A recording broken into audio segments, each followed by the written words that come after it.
Chapter हमारा circulation चल रहा है, जिसमें हमने सर्कुलेटरी सिस्टम्स के बारे में पढ़ा है। अभी लास्ट टॉपिक हमारा एसए नोड और एवी नोड था। अब हमने ब्लड वेसल्स के बारे में पढ़ना है। तो लिखा हुआ है blood leaves the heart, it travels from aorta. सबको पता है aorta is the largest vessel of our body, the biggest artery is aorta. सबसे बड़ी अगर कोई आर्टरी है हमारी बॉडी में जिसमें ऑक्सीजनेटेड ब्लड मौजूद होता है, वो क्या होता है? एओर्टा। और एओर्टा निकलता है कहाँ से? लेफ्ट वेंट्रिकल से। इसमें सोचने वाली क्या बात है, इतनी बार बताया जा चुकी है ये बात तुम लोगों को कि लेफ्ट वेंट्रिकल से तुम्हारे पास क्या निकलता है? एओर्टा। एओर्टा से यानी लेफ्ट वेंट्रिकल से ब्लड पंप करेगा एओर्टा में, और फिर एओर्टा के जरिए वो पूरी बॉडी में जाएगा। पूरी बॉडी में जो आपके पास लार्ज साइज वेसल्स हैं एओर्टा से छोटे, वो कहलाते हैं आर्टरीज। क्या कहलाते हैं? आर्टरीज से जो छोटे माइक्रोस्कोपिक आर्टरीज होती है वो क्या कहलाती है? Arterioles. Microscopic arteries is called arteriole. तो लेफ्ट वेंट्रिकल से एओर्टा, एओर्टा से आर्टरीज, आर्टरीज से आर्टेरियोल, और आर्टेरियोल से capillaries. Capillaries is the junction और the communication point between artery and vein. Oxygenated blood कहां पर होता है? आर्टरी में या वेन में? आर्टरी में। आर्टरी से वीडियो बन रही क्या कर रहे हो? तुमको इतनी सर्दी क्यों लग रही है? इतनी थोड़ी है। अच्छा, आर्टरियोल से ब्लड कहाँ चला जाएगा आपके पास? कैपिलरीज में, और फिर कैपिलरीज में ऑक्सीजनेटेड डीऑक्सीजनेटेड ब्लड मिक्स होगा। ऑक्सीजन फिल्ड ब्लड से ऑक्सीजन निकल के टिश्यूज में चला जाएगा, कार्बन डाइऑक्साइड टिश्यू से निकल के। कैपिलरीज वो जंक्शन पॉइंट है जहां पे ऑक्सीजनेटेड डीऑक्सीजनेटेड ब्लड दोनों मिक्स करते हैं। चलने दो। और फिर कैपिलरीज से कहां चला जाता है ब्लड? वेन्यूल्स में। वेन्यूल्स क्या है? माइक्रोस्कोपिक वेन्स को हम क्या कहते हैं? वेन्यूल। जैसे माइक्रोस्कोपिक आर्टरीज को हम आर्टरियोल्स कह रहे थे, वैसे ही माइक्रोस्कोपिक वेन्स को हम क्या कहते हैं? वेन्यूल। वेन्यूल से जाता है वेन्स में। Veins are large vessels but containing deoxygenated blood. ये भी बड़े हैं लेकिन डीऑक्सीजनेटेड ब्लड होता है। फिर वेन से ब्लड कहां जाता है? सबसे बड़ी जो वेन है हमारी बॉडी में वो कौन सी है? Vena cava. और फिर वेना कावा से वो दोबारा कहां चला जाता है बेटा? हार्ट में। इस तरह से ब्लड फ्लो करता है। मुझे बताओ वेना कावा कहां से निकलता है? राइट वेंट्रिकल से। राइट एट्रियम है। तुम लोग दोबारा से हार्ट पढ़, तुम लोग को कितनी मर्तबा हार्ट का स्ट्रक्चर पढ़ाया है बेटा। In this section we examine each type. अब अभी हमने क्या पढ़ना है? पूरे आर्टरी और वेन के बारे में पढ़ना है कि आर्टरी और वेन किस तरह से होती है। देखो दोनों ही रेड होती है, लेकिन समझने के लिए आर्टरी को हम रेड बनाते हैं और वेन को ब्लू। ये आर्टरी है और ये वेन है। ये निकल रही है इसमें से आर्टरी, सॉरी ये आपके पास आर्टरियोल है, ये आपके पास वेन्यूल है, और ये फिर आगे चल के माइक्रोस्कोपिक स्ट्रक्चर मजीद बन रहा है। क्या है? कैपिलरीज। क्या बन रहा है? तो ये कैपिलरी बेड कहलाता है। क्या कहलाता है? Capillary bed. इसका एक सेक्शन बना हुआ होता है आर्टरी का और एक सेक्शन होता है वेन का। यहाँ पे ऑक्सीजनेटेड डीऑक्सीजनेटेड ब्लड मिक्स हो जाता है। प्रेशर किसका ज्यादा होता है? इसका या इसका? इसका प्रेशर। तो ब्लड यहाँ से निकल के इधर जाके दोबारा हार्ट में जाता है, और यहाँ पे आ रहा कहाँ से? हार्ट से आ रहा है। समझे? अब देखो ये जो आर्टरी हो या वेन हो, इसकी कितनी लेयर होती है बेटा? 3 लेयर्स होती हैं आर्टरी और वेन की। आर्टरी की जो सबसे अंदर वाली लेयर है या वेन की जो सबसे अंदर वाली लेयर है उसे हम क्या कहते हैं? Tunica intima. उसके बाद बीच वाली जो लेयर है वो क्या है? Tunica media. और सबसे बाहर वाली जो लेयर है वो क्या है? Tunica externa. ट्यूनिका इंटिमा जो है वो आपके पास टिश्यू से बना हुआ, उसका नाम क्या होता है? एंडोथीलियम। और इसके अलावा लूज कनेक्टिव टिश्यू मौजूद होता है। ट्यूनिका मीडिया जो है वो स्मूथ मसल से बना हुआ है, इलास्टिक फाइबर से बना हुआ है। तो आर्टरी में जो आर्टरी की जो वॉल होती है वो थिक होती है, और वेन की जो वॉल होती है वो थिन होती है।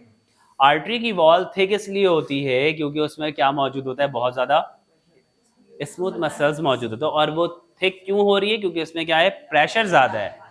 आर्टरीज का प्रेशर ज्यादा होता है, इसीलिए कंपनसेटरी मैकेनिज्म की वजह से इसमें जो वॉल ट्यूनिका मीडिया मौजूद है उसमें स्मूथ मसल बहुत ज्यादा मौजूद होते हैं। वेन्स की वॉल थिन होती है। क्यों? क्योंकि प्रेशर कम है, थिक वॉल की जरूरत नहीं है। थिक वॉल की जरूरत नहीं है, इसीलिए इसमें स्मूथ मसल्स क्या होते हैं? कम होते हैं। और फिर जो सबसे बाहर वाली लेयर है वो क्या है? ट्यूनिका एक्सटर्ना, जो कि कोलेजन फाइबर से बना हुआ।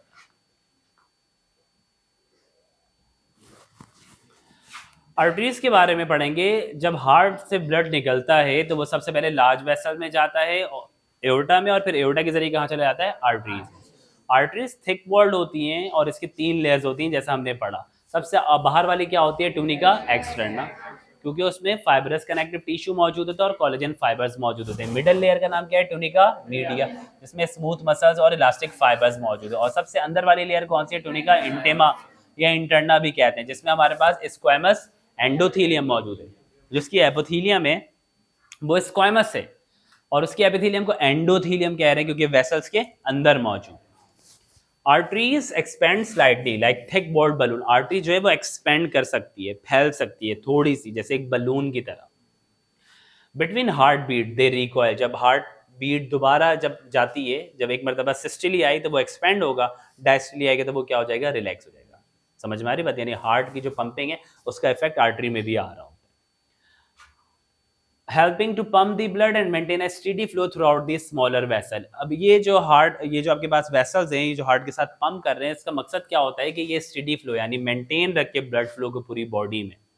Arteries branch into vessels of even smaller diameter called आर्टरियोल। अब आर्टरी जो है आगे चल के मजीद डिवाइड होती हैं स्मॉलर वेसल्स में, जिसको हम क्या कहते हैं, artery, which play a major role in determining how blood it is distributed within the body.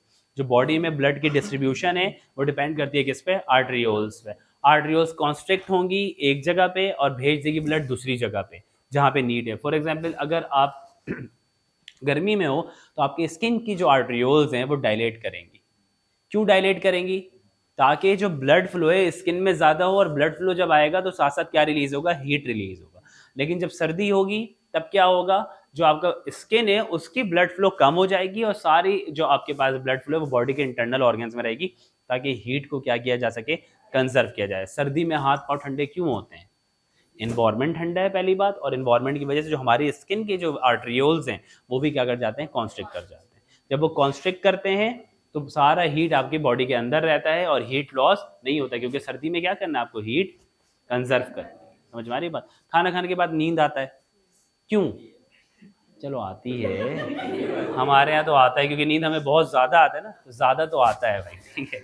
अब बताओ क्यों आती है नींद खाना खाने के बाद, वीडियो के बाद बताता हूँ मैं आपको, ठीक है, क्यों नींद आती है ये बताओ।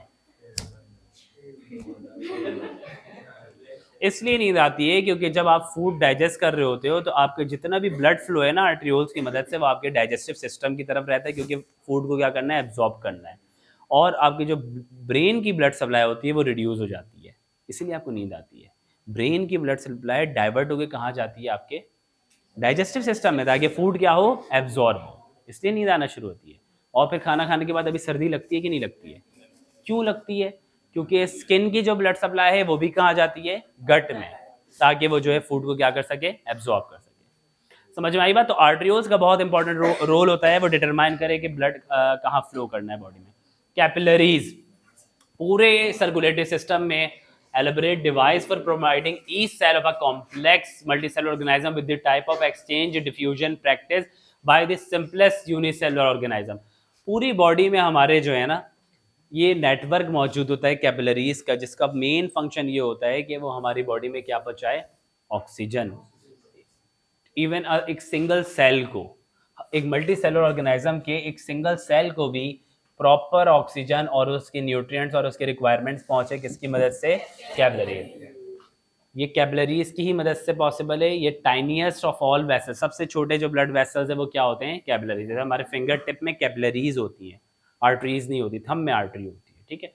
Hair waste, nutrients, gases and hormones are exchange. यहाँ पे क्या होता है, कैपिलरीज के लेवल पे वेस्ट टिश्यू से निकल के ब्लड में आता है, न्यूट्रिएंट्स ब्लड से यानी कैपिलरीज से निकल के टिश्यू में जाता है, गैसेज ऑक्सीजन ब्लड से यानी कैपिलरीज से निकल के टिश्यू में जाता है, और कार्बन डाइऑक्साइड गैस टिश्यू से निकल के किस में आता है, ब्लड में आता है, कैपिलरीज में।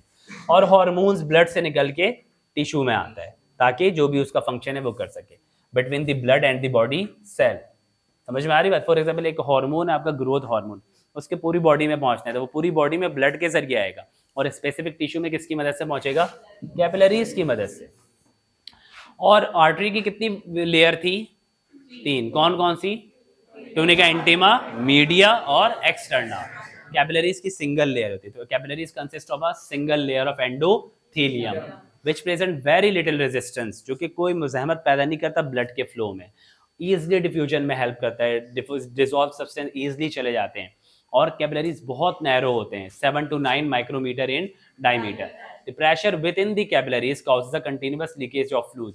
जो कैपिलरीज में जो प्रेशर होता है ना, उसकी मदद से, उसकी वजह से हर वक्त उसमें से फ्लूइड जो होता है वो लीक करता है। ब्लड लीक नहीं करता, उसके अंदर जो लिक्विड होता है वो क्या करता है, लीक करता है। Fluid from the blood plasma into the spaces surrounding the capillary. तो उस कैपिलरीज में, जिस कैपिलरी जहाँ पे मौजूद है, उस टिश्यू में हर वक्त लीकेज होती है और वहाँ पे वो टिश्यू फ्लूइड एक्यूमुलेट हो रहा होता है, किसकी वजह से, high pressure of the capillaries की मदद से। This fluid is known as the interstitial fluid. हमारी बॉडी में टिश्यूज के दरमियान जो फ्लूइड मौजूद है उसको हम क्या कहते हैं, इंटरस्टिशियल फ्लूइड। और ये टिश्यूज में फ्लूइड कहाँ से आया, कैपिलरीज से। क्यों आया, क्योंकि कैपिलरीज का प्रेशर क्या होता है, ज़्यादा होता है। और इस इंटरस्टिशियल फ्लूइड में मेनली क्या होता है बेटा, वाटर, जिसमें न्यूट्रिएंट्स है, हार्मोन्स है, गैसेस है, वेस्ट और स्मॉल प्रोटीन्स है। लार्ज प्लाज्मा प्रोटीन और रेड ब्लड सेल और प्लेटलेट्स जो है ना, ये कैपिलरीज को लीव करते हैं, नहीं लीव कर सकते। क्यों, क्योंकि इसका साइज क्या होता है, बहुत बड़ा होता है। जो कैपिलरीज बहुत छोटी होती हैं ना, उसमें स्पेसेस भी उतनी कम होती हैं, तो वो उसको लीक करके बाहर ही नहीं आ सकते हैं। कौन कौन चीज़ें बाहर नहीं आ सकती, न्यूट्रिएंट्स, हार्मोन्स, सॉरी बेवकूफ़ों, plasma protein, red blood cells और प्लेटलेट्स, ये बड़े हैं, ये क्रॉस नहीं कर सकते उसको। White blood cells can ooze through the opening between the capillary, लेकिन वाइट ब्लड सेल आ सकता है। वाइट ब्लड सेल ऊज करता है, उसका मतलब अपने शेप को चेंज करके किसी भी तरह कैपिलरीज से बाहर आ जाता है। क्यों आता है वाइट ब्लड सेल बाहर टिश्यूज में, क्यों आता है जी? हाँ, हार्मफुल क्या बैक्टीरिया आएगा, उसको किल करने के लिए आ जाएगा। ठीक है, कोई भी बैक्टीरिया है, कोई भी माइक्रो ऑर्गेनिज्म, उसको किल करने के लिए ऊज करेगा, वाइट ब्लड सेल्स वहां से निकलेगा, क्योंकि वो इम्यूनिटी, वाइट ब्लड सेल का काम क्या होता है, हमारी बॉडी को इम्यूनिटी प्रोवाइड करना। वेन्स, अब आर्टरी से हमने देखा ना, लेफ्ट वेंट्रिकल, एओर्टा, एओर्टा से आर्टरी, आर्टरी से आर्ट्रियोल्स, आर्ट्रियोल से कैपिलरीज, फिर कैपिलरीज से अब ब्लड का आएगा veins. From capillaries now carrying carbon dioxide, वो ऑक्सीजन तो निकल गया था और आ क्या गया था वापस, कार्बन डाइऑक्साइड। कि कौन से लेवल पे, वेरी गुड, कैपिलरी के लेवल पे। तो now carrying carbon dioxide other cellular waste drain into large vessel called venule. अब वो कैपिलरी से सारा कार्बन डाइऑक्साइड और दूसरा वेस्ट लेके वो कहाँ आगे ड्रेन करेगा, वेन्यूल्स। वेन्यूल्स आगे कहाँ पे ड्रेन करेंगे, वेन्स में। और वेन्स जो है वो लो रेजिस्टेंस पाथवे होता है, ब्लड जो है वो दोबारा कहाँ पर आ जाता है, हार्ट।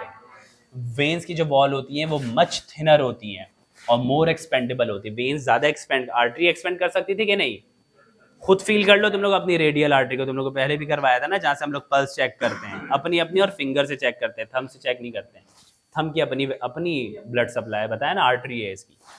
खैर तो जो आपके पास वेन्स हैं वो ज़्यादा थिन होती हैं और ज़्यादा एक्सपेंडेबल होती हैं आर्टरी के मुकाबले में, जबकि although both contain a layer of smooth muscle, दोनों में स्मूथ मसल मौजूद है। Because blood pressure in the when is low, जो वेन में ब्लड प्रेशर है वो क्या है, लो है। तो इसकी जो मसल्स हैं वो भी क्या है, कम है। The contraction of skeletal muscle during exercise and breathing must assist in the return of the blood to the heart. जब हम एक्सरसाइज करते हैं और ब्रीदिंग कर रहे होते हैं तो जो हमारा स्केलेटल मसल जो कॉन्ट्रैक्ट कर रहा होता है उसकी मदद से भी ब्लड पंप होकर कहाँ जाता है, हमारे हार्ट में।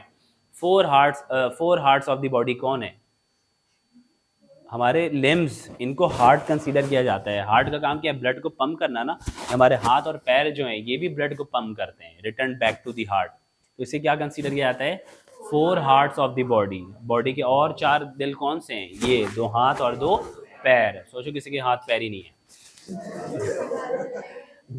This muscular movement squeeze the when. अब जब मस्कुलर मूवमेंट होती है, हाथ पैर हमारे कॉन्ट्रैक्ट करते हैं, तो वेन्स जो है ना वो स्क्वीज करता है। मैं जो तुम लोग को बता रहा हूँ कि जो हमारे ये एक्स्ट्रा 4 हार्ट्स जो हैं, जब इसकी मूवमेंट होती है तो वेन स्क्वीज होती है, इसके नतीजे में ब्लड दोबारा से कहाँ चले जाती है, हार्ट में। When veins are compressed, you might predict that the blood would be forced away from the heart as well as toward it. To prevent this, veins are equipped with one-way valves that allow blood flow only toward the heart. अब देखो veins चूंकि low pressure हैं, लो wall, thin wall है, ये बात सबको पता है ना। वेन्स क्या है, low pressure and thin wall. तो अगर मैं उसको प्रेस करूंगा तो ब्लड तो दिल के करीब भी जा सकता है और दिल से दूर भी जा सकता है। पर वेन्स की खास बात यह है कि वेन्स में वेल्व्स मौजूद होते हैं। क्या मौजूद होते हैं, वेल्व्स। मैं तुम लोग को बना के दिखा दूं, इस तरह से कंसीडर करो, ये वेन है और ये वेल्व्स हैं। ये क्या हैं, वेल्व्स। ब्लड यहाँ से पंप होके ऊपर जाएगा, फिर ये वेल्स क्लोज हो जाएगा। समझ में आ रही बात? फिर ये ऊपर जाएगा, फिर ये ओपन होगा, फिर ये क्लोज हो जाएगा, ताकि वन वे फ्लो रहे। फ्लो कौन सा रहे? Flow only toward the heart. सिर्फ और सिर्फ वन वे वेल्स है ना, वन वे वेल्स है, ताकि एक ही तरफ फ्लो रहे। और अगर ये वन वे नहीं रहता तो ये वेन जो है इस तरह से डायलेट कर जाती हैं, और ये बीमारी है, और सबसे ज़्यादा कॉमन ये पैर में होती है। समझ में आ रही बात? तो वेल्स मौजूद होता है। तो अगर तुम लोग से पूछा जाए कि वेन्स में ब्लड बैकफ्लो क्यों नहीं करता, तो तुम लोग क्या बताओगे? वेल्स मौजूद है। क्लियर है? किसी को कोई सवाल अभी तक? चलो फिर मैं आज पूछता हूं तुम लोग से। Role of arterioles in vasodilation and vasoconstriction. अभी तुम लोग को मैंने जब आर्ट्रियोल के बारे में बताया था, तभी मैंने तुम लोग को बता दिया था कि खाना खाने के बाद नींद क्यों आती है, खाना खाने के बाद सर्दी क्यों लगती है, गर्मी में हाथ पैर गर्म कैसे हो रहे होते हैं, क्यों? क्योंकि हीट लॉस हो रही होती है आपकी, ठीक है। सर्दी में ठंडे क्यों हो रहे होते हैं? कि सारा ब्लड बॉडी में अंदर की तरफ होता है ताकि हीट कंजर्व किया जा सके। तो वही वाली बातें लिखी हुई। तो लिखा हुआ है रोल ऑफ आर्ट्रियोल्स। आर्ट्रियोल्स का क्या रोल है वेजो डायलेशन में और वेजो कॉन्स्ट्रिक्शन में? वेसल जो है, खून की नालियां, ये नॉर्मल इसका डायमीटर है। ये क्या है? Normal diameter. अगर ये डायलेट हो रही है, इसका डायमीटर और इसका डायमीटर अलग है ना बेटा, इसके डायमीटर को हम क्या कहेंगे? वेजो डायलेशन, यानी ब्लड वेसल्स क्या हो गई? डायलेट। और अगर ये कॉन्स्ट्रिक्ट हो जाए इस तरह से, तो इसे हम क्या कहेंगे? वेजो कॉन्स्ट्रिक्शन। तो देखो लिखा हुआ है द मस्कुलर वॉल जो होती है ना आर्ट्रियोल्स की, मस्कुलर वॉल कौन सी थी? कौन सी लेयर में? मीडिया में। Very good. कौन से में थी? ट्यूनिका मीडिया में। वो अंडर द इन्फ्लुएंस होती है नर्व्स के, हार्मोन्स के और केमिकल्स के, जो कि टिश्यूज प्रोड्यूस कर होते हैं। इसीलिए वो कॉन्ट्रैक्ट और क्या हो सकते हैं? रिलैक्स हो सकते हैं। आर्टरीज डायलेट और कॉन्स्ट्रिक्ट यानी फैल रही है और सुकड़ रही है, किसकी वजह से? क्योंकि उसमें स्केलेटल और स्मूथ मसल्स मौजूद हैं। कौन सी लेयर में? उसके ट्यूनिका मीडिया में।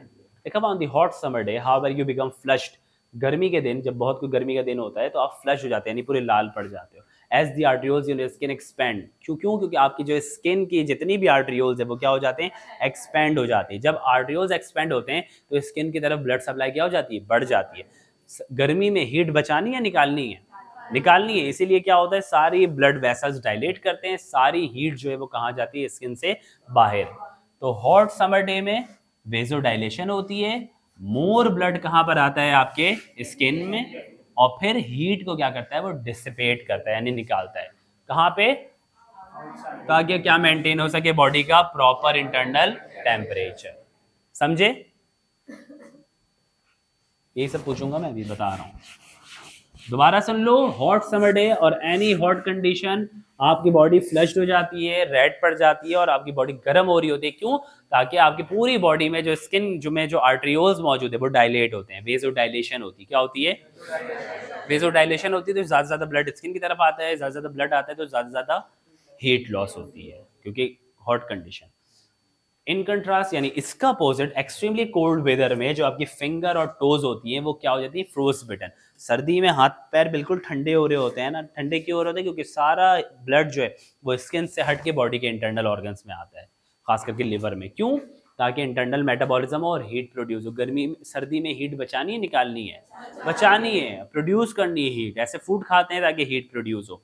इसीलिए जब बहुत कोल्ड वेदर होता है ना, एक्सट्रीमली कोल्ड वेदर यानी बहुत ज़्यादा सर्दी, बर्फानी इलाके में, आपके फिंगर और टोज जो होते हैं ना वो फ्रॉस्ट बिटन हो जाते हैं। फ्रॉस्ट बिटन का मतलब ये होता है कि आप किसी बर्फानी इलाके में, आपने कोई प्रोटेक्टिव मैकेनिज्म नहीं रखा, आपकी उंगली जो है वो बर्फ़ की तरह जम जाएगी।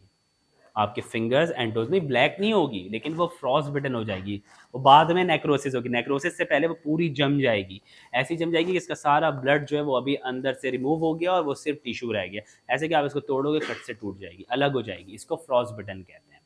और फिर वो नेक्रोसिस होगी तो वो फ्रॉस्ट बाइट बन जाता है, क्योंकि आर्ट्रियोल्स सप्लाइंग दी एक्सट्रीमिटीज कॉन्स्ट्रिक्ट, क्योंकि सारे आर्टरीज क्या हो जाते हैं? आर्ट्रियोल्स कॉन्स्ट्रिक्ट कर जाते हैं। ये फ्रॉस्ट बाइट कहलाता है। फ्रॉस्ट बाइट बहुत कॉमन है, उंगली चले जाती है लोगों की, खास करके पैर की।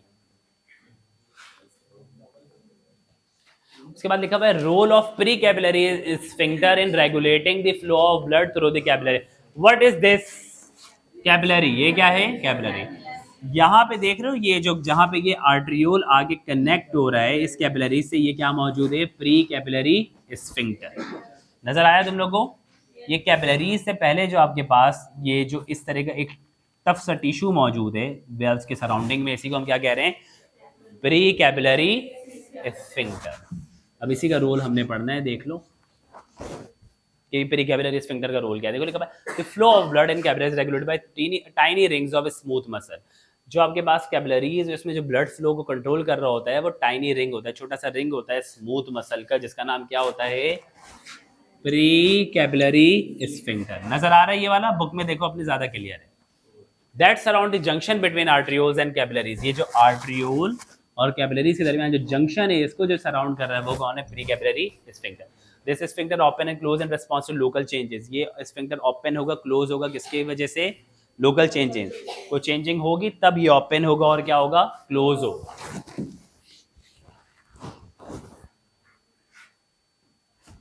एग्जाम्पल देविए, अगर कार्बन डाइऑक्साइड अक्यूमुलेट हो जाए या लैक्टिक एसिड अक्यूमुलेट हो जाए या सेलुलर वेस्ट अक्यूमुलेट हो जाए, सिग्नल आएगा जिसकी वजह से कि ब्लड फ्लो क्या हो जाए, बढ़ाई जाए, ब्लड फ्लो को क्या किया जाए, बढ़ाई जाए। तो ये स्फिंक्टर क्या हो जाएगा, डायलेट। जब ये स्फिंक्टर डायलेट होगा तो ब्लड ज्यादा आएगा, कम आएगा, ज्यादा आएगा। ब्लड ज्यादा आएगा तो आगे भी क्या होगा, ज्यादा जाएगा। ज्यादा ब्लड आएगा तो ज्यादा यहाँ से क्या रिमूव होगा, वेस्ट, जो कि कार्बन डाइऑक्साइड भी हो सकता है, लैक्टिक एसिड भी हो सकता है, कुछ दूसरा वेस्ट हो सकता है।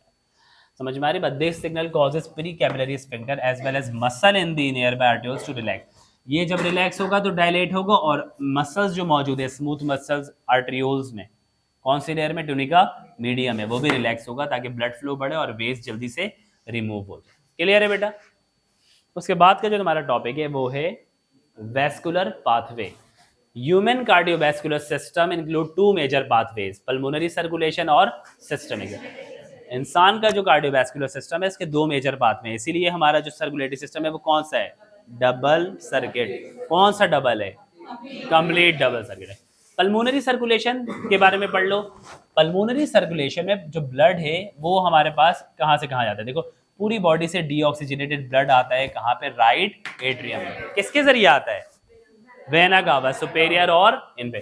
फिर कहाँ जाता है, राइट वेंट्रिकल में, जो कि पंप करता है डीऑक्सीजनेटेड ब्लड को, किसमें, पल्मोनरी एओर्टा में, है ना, पल्मोनरी आर्टरी, जिसका नाम क्या था, पल्मोनरी ट्रंक। पल्मोनरी ट्रंक से पल्मोनरी आर्टरी में जाता है, फिर पल्मोनरी एओर्टा डिवाइड हो जाता है right and left pulmonary arteries में, which carry blood to the lung, जो ब्लड को कहाँ लेके जाता है, लंग्स में। और फिर ब्लड पास करता है लंग से पल्मोनरी कैपिलरीज के जरिए, कार्बन डाइऑक्साइड वहां पे निकल जाता है और कौन आ जाता है, ऑक्सीजन। और फिर ब्लड जो है वो ताज़ा ताज़ा ऑक्सीजन लेके कहाँ पर आता है, लेफ्ट एट्रियम में, किसके जरिए, वेन्स के जरिए। ये सर्कुलेशन कौन सी कहलाती है, पल्मोनरी सर्कुलेशन। अभी ये किसी को नहीं पता हुआ ना तो मैं कल से क्लास में नहीं बैठाऊंगा, क्योंकि मैं 10 बार बता चुका हूँ ये, और ये 11वीं बार था, ठीक है, 11वीं शरीफ। अब होगा बदमाश, 12वीं बार अगर किसी को नहीं पता होगा तो चुप से बैठ। उसके बाद है सिस्टमिक सर्कुलेशन। सिस्टमिक सर्कुलेशन में क्या शामिल है, एओर्टा और vena cava as the major pathway for blood. Systemic circulation में आर्टरी जो है वो ऑक्सीजनेटेड ब्लड को लेके जाती है, ब्राइट रेड कलर के ब्लड, क्यों, क्योंकि ऑक्सीजन हीमोग्लोबिन से बाइंड करता है तो ब्राइट रेड कलर बन जाता है। But veins carry deoxygenated blood and appear dull red और when viewed through the skin. जब स्किन से देखेंगे तो वेन्स किस कलर की नजर आती है, सुपरफिशियल ब्लू आती है ना, ऐसे होती रेड है, लेकिन ब्राइट नहीं होती क्योंकि उसमें ऑक्सीजनेटेड ब्लड नहीं है, डीऑक्सीजनेटेड ब्लड। अब सिस्टमिक सर्कुलेशन में सबसे इंपॉर्टेंट सर्कुलेशन कौन सी है, coronary circulation. Coronary artery supply the blood to the walls of the heart. दिल को जो खून सप्लाई करता है वो कौन है, दिल को जो खून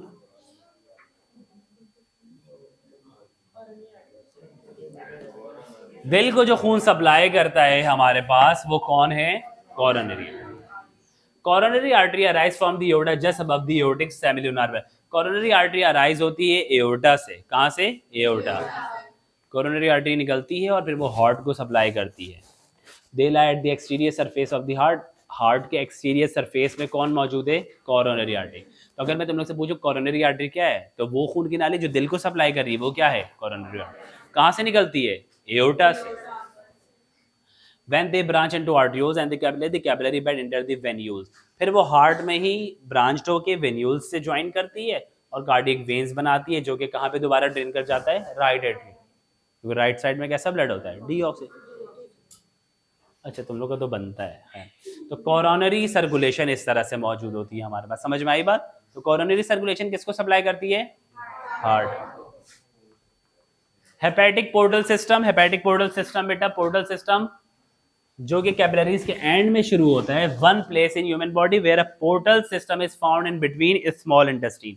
ये जो पोर्टल सिस्टम है हमारे पास, पोर्टल वेनस सिस्टम, ये हमारे पास स्मॉल इंटेस्टाइन और लिवर की कम्युनिकेशन है।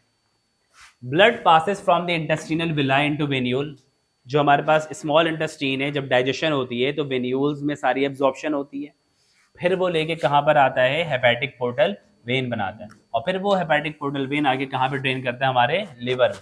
यानी स्मॉल इंटेस्टाइन से वेन्यूल सारे ज्वाइन करके हेपेटिक पोर्टल वेन बनाते हैं और फिर वो आगे कहाँ पे ड्रेन कर जाता है, लिवर में। The hepatic when leaves the liver enter the inferior vena cava.